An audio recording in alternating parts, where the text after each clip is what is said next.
Good morning, Ray-Pec. I'm Donnie Gastelum. And I'm Tyler Warnell, and you're watching another edition of Kptv, Panther Television.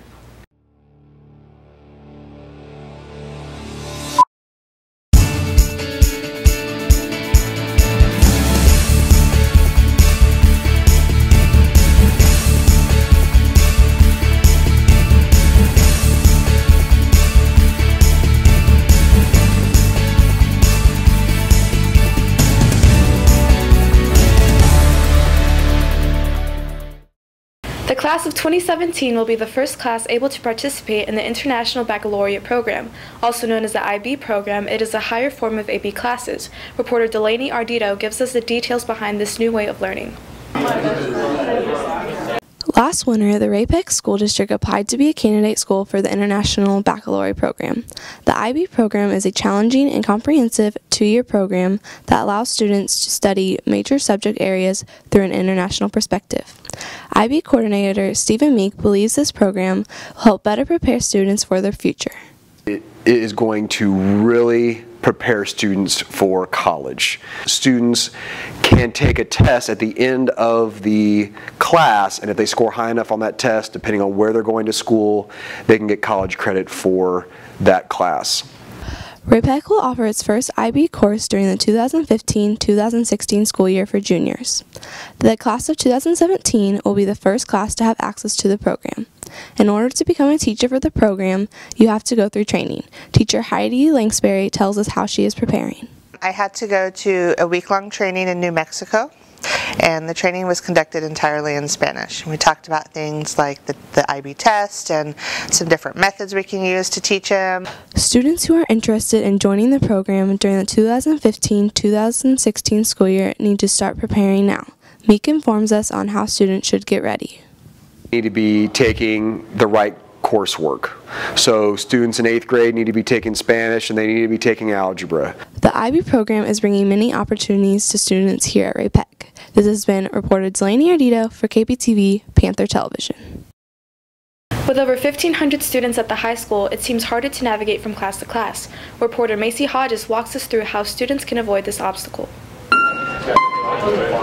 During the school day at Ray-Pec High School, students and staff deal with the concern of hallway congestion.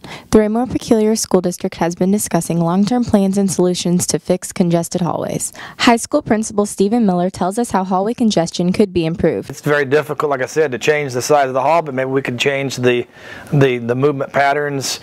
As our school district continues to expand, it creates concerns on whether or not the two-building setup is beneficial. Assistant Superintendent of Administrative Services Jay Harris informs us on possible solutions for hallway congestion. I know that the two-building setup is probably not ideal, but ideally we can have one facility that can accommodate all of our students at some point in time.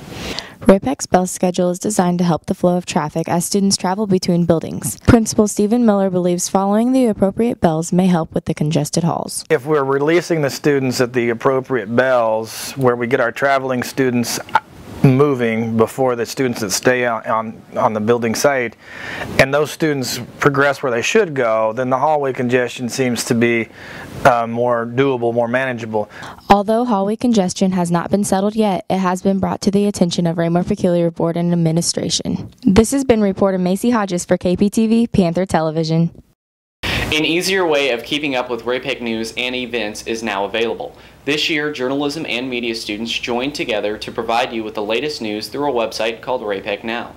Reporter Brock Masters gives us an insight behind the innovative methods the journalism department has been using. Good morning, Ray-Pec. I'm Donnie Gastelum. And I'm Tyler Warnell, and you're watching another edition of Kptv, Panther Television. Recently, the journalism department here at Ray-Pec has experienced a dramatic change in how things are operated.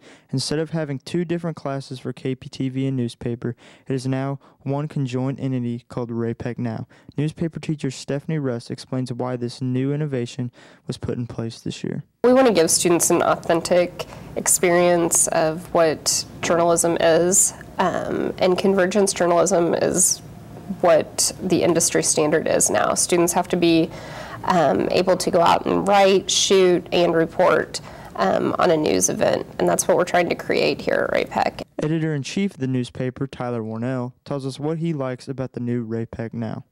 It's very different as far as the atmosphere goes, because last year, you know, when it was just the newspaper, we had a little bit more time to work on stuff, because with the print newspaper you have, you know, it's a 3-week cycle, so you have a little bit more time to get your stuff done.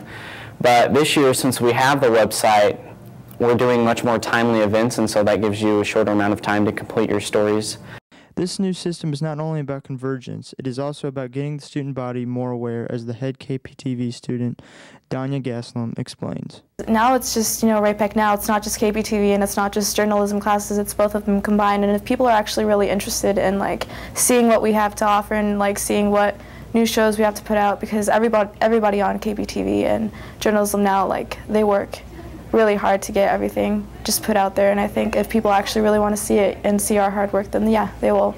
You can tell there are big things coming from Ray-Pec now as the year progresses. This has been Brock Masters with Kptv, Panther Television.